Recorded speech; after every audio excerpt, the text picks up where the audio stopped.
Bom, gente, como a gente vai passar alguns minutos juntos, né, nessa tarde, noite, eu preciso me apresentar para vocês, né? Meu nome é Tamires, mas pode me chamar de Tami. Eu venho de uma cidade muito exótica. Para falar, né, eu venho de Osasco. Vocês conhecem Osasco?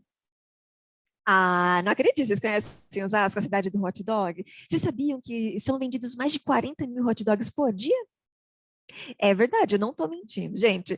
Então, se vocês passarem aqui por Osasco, depois que a pandemia acabar, me chama, a gente vai comer um cachorro-quente ali no calçadão de Osasco, o ponto turístico daqui. Se você não conhece o hot dog com purê, porque eu sei que tem gente que não gosta, né? Vem aqui para Osasco, tem uma variedade, ó, enorme. Pode vir para cá. Bom, gente, eu sou formada em letras, fiz português e inglês, me formei aqui na FEFELESH, né, aqui em São Paulo. Passei no começo da nossa apresentação, acho que a Ingrid perguntou, né? Ai, Tami, quantos semestres você demorou? Demorei, né? Um tempinho, foram quase 12 semestres, mas foi um curso muito importante para mim. Mas a maior parte da minha formação como professora de inglês, ela não veio só da graduação.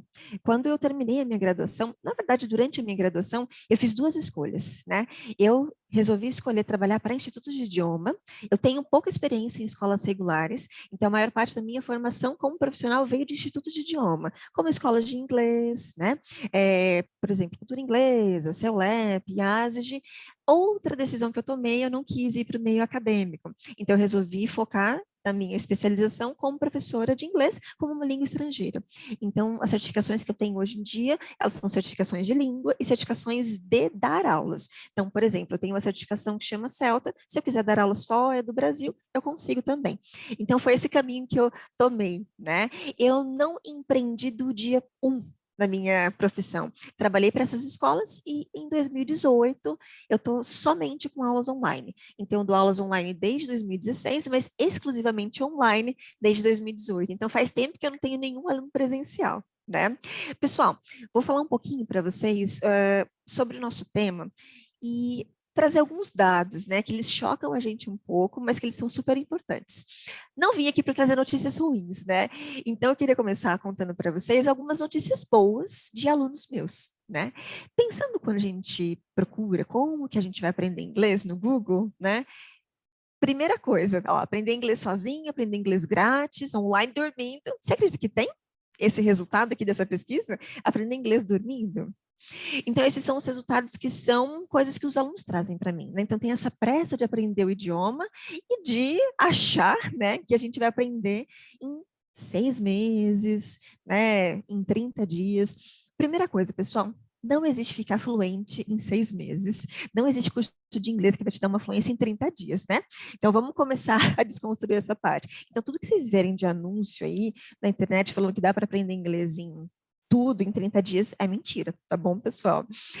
Quando a gente pensa em aprender uma língua, em adquirir uma língua, a primeira língua que a gente adquiriu aqui no Brasil, vocês que têm o português como língua mãe, né? A gente não teve um processo consciente. Não existe nenhum tipo de livro de gramática para bebês, né? Tipo, compre esse livro de gramática para ensinar o seu bebê a falar. É um processo mais inconsciente. Então, essa primeira língua, a gente não precisa fazer tanto esforço para aprender. Já quando a gente pensa, né, em você aprender uma segunda língua, uma terceira língua, a gente precisa de um esforço consciente. Então, não existe colocar lá no Google como aprender inglês dormindo. Já tira essa, gente.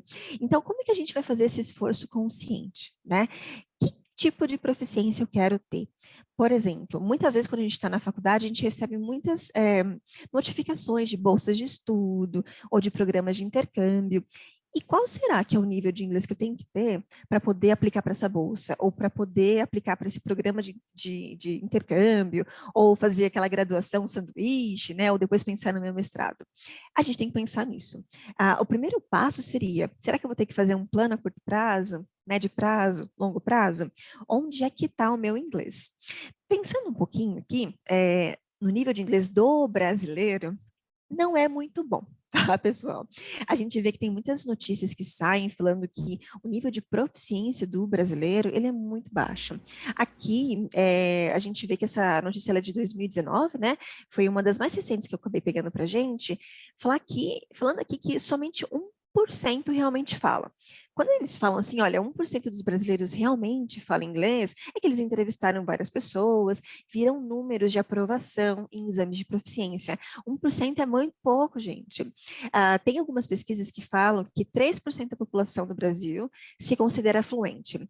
Se considera fluente, tá, gente? Porque muita gente coloca lá no currículo que é fluente, que tem inglês avançado, mas de fato não é, né? Então a gente percebe que uma parcela muito pequena consegue se dar bem falando num call ou atendendo telefone.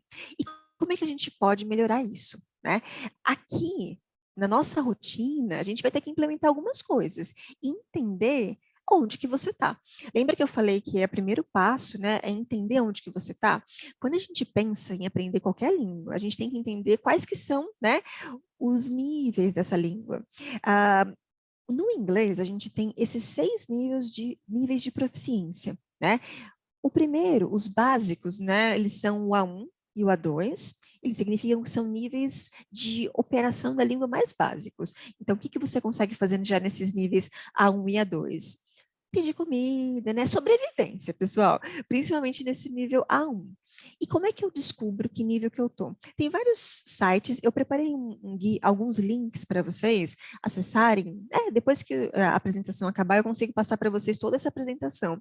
Tem alguns sites que você testa que nível que você tá. É muito importante, o primeiro passo vai ser esse. Será que eu sou um nível básico? Será que eu estou no intermediário, que eu consigo ser mais independente? Ou será que eu já estou no nível de proficiência que é alto? Quais as habilidades que a gente precisa treinar, né? Eu trouxe aqui as habilidades primordiais que a gente precisa treinar para ficar muito bom. Então, numa língua, tanto inglês, francês, espanhol, a gente tem essas 4 habilidades, né? O listening, o reading, o writing e o speaking. O que eu preciso treinar para ficar bom? Gente, a gente precisa treinar todos. A gente precisa treinar todos para ficar muito bom. Só que, assim como no português, a gente vai ter habilidades no inglês que a gente é melhor ou pior. Eu tenho certeza que se vocês pensarem no português de vocês, vai ter uma habilidade ali que é mais ou menos, que você escreve melhor, ou que você é um bom comunicador, né? Então, no inglês também. Então, para a gente abaixar um pouco né, a emoção de querer estudar rápido e ter todas as habilidades 100%, é importante entender isso, que a gente nunca vai ser 100% em todas as habilidades, tá? Então, é importante isso também. Quando você faz um teste de proficiência, ele também traz qual que foi né, a porcentagem de acertos em cada habilidade. Muito importante isso. Pensando como é que você vai, né, desenvolver essas habilidades, quando a gente pesquisa sobre aprendizagem, né, quais as dificuldades dos alunos, por que que a gente tem essa dificuldade? Toda vez que a gente aprende uma coisa nova, causa um desequilíbrio, né?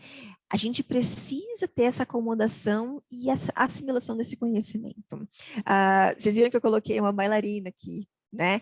Eu, por muito tempo, dancei balé. E eu tinha muita dificuldade de fazer pirueta. Nossa, muita dificuldade. Então, tinha uma professora, né? Eu fazia aula de ponta, dançava na ponta, e ela falava assim: olha, tenta assistir esse vídeo aqui, olha como é que ela posiciona a mão, o pé, como é que ela põe a cabeça. Aí eu peguei no final de semana, maratonei, peguei vários vídeos lá no YouTube de balé. E cheguei para aula, né? Eu fazia aula de segunda e quarta, cheguei para aula de segunda, e ela falou: e aí, você conseguiu, né? Assistir? Treinou? Eu falei assim: nossa, eu assisti vários vídeos. Ela falou assim: mas tá, você assistiu o vídeo, mas você treinou a pirueta?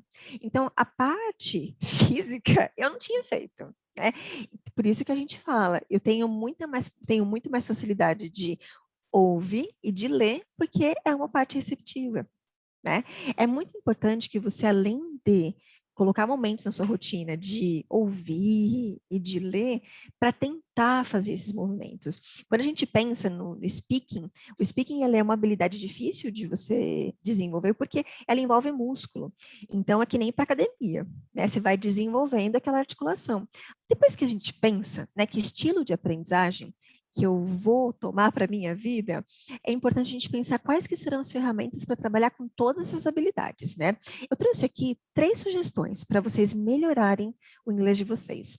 Quando a gente pensa em estratégias ou ferramentas, tem essas 3 que são mais famosas, né? Que é spaced repetition, que é essa repetição espaçada, o shadowing, que é como se você estivesse falando ali com, né, com o interlocutor, ou também como se fosse a pessoa narrando, né? Então, pensa que você vai pegar aquela música ou aquele trecho da série que você gosta e você vai falar junto com a pessoa. Então, ao invés da repetição, você vai tentar imitar a voz da pessoa, mas assim, ó, juntinho. Esse tipo de estratégia de shadowing é muito usada em cursos de interpretação, de intérprete e tradutor, né, para eles tentarem pegar o tom mais aproximado da voz da pessoa. Então, é uma estratégia muito bom, né? E isso mesmo, lendo a legenda em inglês. Por quê? O que que você treina quando você faz essa repetição junto com a pessoa, né? Junto com o speaker? Você treina a entonação. A entonação no inglês, ela tem muitas características diferentes do português. Então, quando você faz uma pergunta, né? Quando você tenta colocar um pouquinho de sarcasmo ali na sua frase, são muitas coisas diferentes que a gente faz no inglês, né? E às vezes no português a gente não faz isso, mas é muito importante a gente trabalhar com isso, tá? E Cornell Notes, não sei se vocês já ouviram falar de Cornell Notes, mas é uma maneira de você organizar as suas anotações. Coloquei vários sites que vocês podem usar para melhorar o inglês de vocês. Então, aqui eu coloquei sites de notícia, né? Esse aqui é muito interessante, esse primeiro, que ele traz News in Levels, são notícias fresquinhas, gente. Ele traz vários níveis da notícia. Então, se você é básico, ele traz lá nível 1. Se você é mais intermediário, nível 2, né? Então, o legal é você tentar colocar na sua rotina algumas coisas que te ajudem, né? Então, eu trouxe vários sites que vocês podem utilizar. Outra coisa, eu coloquei aqui também, né? Esses sites com dicas de preposição, erros comuns, né? Dos alunos que são falantes de português, o que eles cometem. Então, aqui tem várias coisas para vocês irem testando no dia a dia. O que é mais importante, né? Pensar como é que você vai fazer essa estratégia. O que eu vou organizar? Qual que é o meu tipo de aprendizagem? Minha preferência de aprendizagem? Será que eu sou mais visual? Será que eu sou mais auditivo, né? Ou será que eu tenho todas essas preferências também? Não tem um tipo de estilo de aprendizagem ou preferência de aprendizagem correto, né? O importante é você identificar qual que é o seu.